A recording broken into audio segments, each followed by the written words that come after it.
It's a great defense. It's not all about the outside linebackers, but you have to have, pretty good outside linebacker play to make it go. And we got some linebackers in our room that can make plays in this defense. Got a lot of great DBs, and it's built around the DBs as well. So I'm pretty excited about it. It's a great system. We pass the hard down around. It's not all on the DBs like it's been, in the past.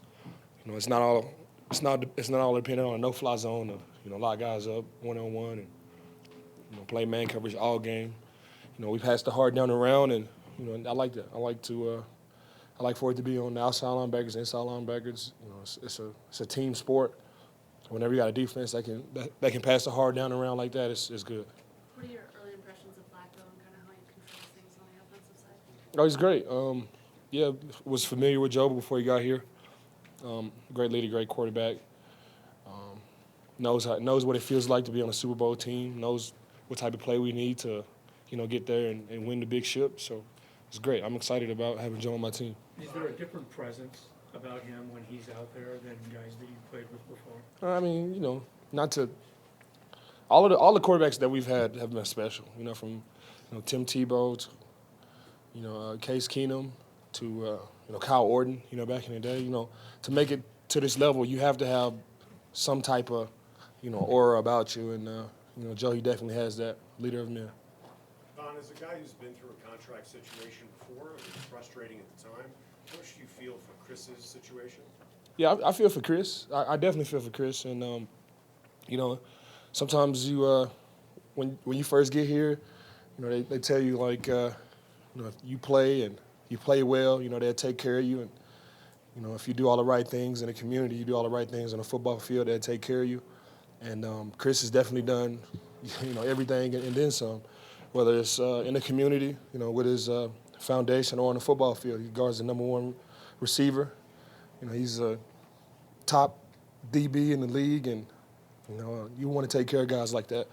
But it's not all simple. It's not all as easy as it seems, and I understand that. I've been through that before. But guys like Chris Harris, who've done it all, and really hit all the check marks and all the box. You want to take care of guys like that. He deserves it 100%. Well, Vic was saying he views this as kind of the start of training camp. Does it feel that way at all, or not really with the pads off? Yeah, that's what he said. Start training camp, start the day. Yeah. What did you think of the suspension and the, or not suspension, the overrule? I was like, whoa, what are we doing? That's great. What? And the Derby? Oh, the Kentucky Derby. Yeah, it hasn't happened in over like 100 years, right? And Never. it's never happened. Were they disqualified a guy like that? Not with the winner, no. I had money on that horse, so I was. I did. So I was, I was at the ticket box like, yeah. And I was like, what? So I would like for it to went the other way, but I guess that's horse racing. That's horse racing. I saw I saw the replay, and he kind of did veer off, and it really caused a chain reaction through everybody else. It was another horse that was coming. It was coming hot. He probably would have won the race, but chain reaction, it kind of slowed all the horses down. So, I'm not a horse expert. Just had a little bit of time at the Kentucky Derby, but I definitely see why it would be a problem. Talk about the atmosphere at the Derby as compared to the atmosphere at an NFL game. It was definitely a spectacle. All day from not only the Kentucky Derby, but the Oaks the day before.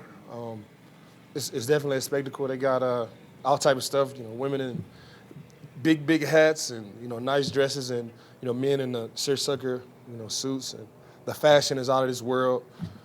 Just to be there all day it's really like a huge track meet. But everybody's dressing up and want to look nice, and everybody's having a good time. And it's a lot of excitement. The Kentucky Derby is the most exciting 2 minutes in sports, and I was definitely able to feel that and be able to witness that twice. So it's definitely a huge event, and it's crazy that it's been going on for 145 years. The same event at the same spot. So, to be a part of history and go witness history was definitely a blessing. Vaughn, does your definition of what OTAs are ever change, especially with the defense not being able to hit and do things that you normally do? Or is it basically the same year in and year out? What did Coach Fangio say?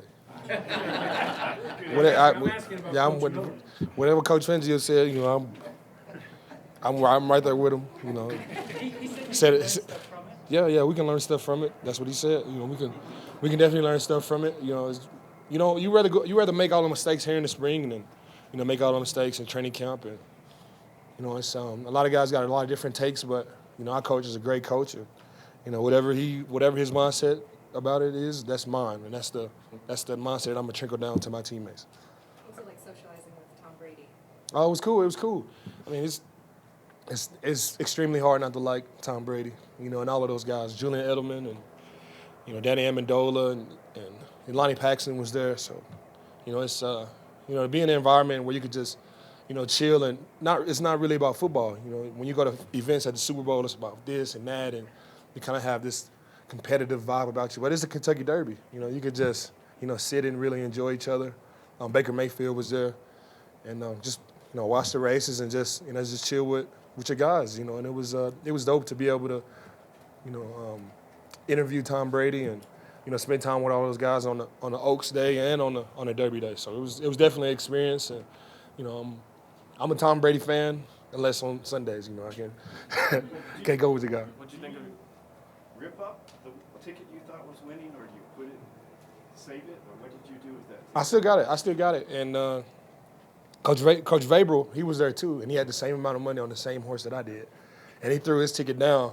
And I was like, hey, we might be able to, okay. So I picked this ticket up too, and I got both of those tickets saved. So they said that we can, get a refund for those tickets. So, I got +2 on that. So I'm good for it. How would you? Are you going to be a lifestyle consultant for any other events? I mean, I hope so. It's definitely experience, and that's definitely something that I want to do after after my football career. So, as much experience as I can get in that area, I'm all for it. Whether it's NASCAR, Kentucky Derby, or whatever those big broadcaster companies, whatever opportunity they have for me, I'm gonna take it. So it's definitely an experience, and it's definitely something I can learn from all this stuff. They've had trouble finding somebody to host the Oscars. I think you could do it. Yeah, I mean, practice makes perfect, and it's a lot of great guys that have come through and host the Oscars, and hopefully I could get there and I could do that too. So if we win another Super Bowl, it'd be easy to get all those gigs. So that's where my mindset is. How would you self-grade yourself doing our job, interviewing people?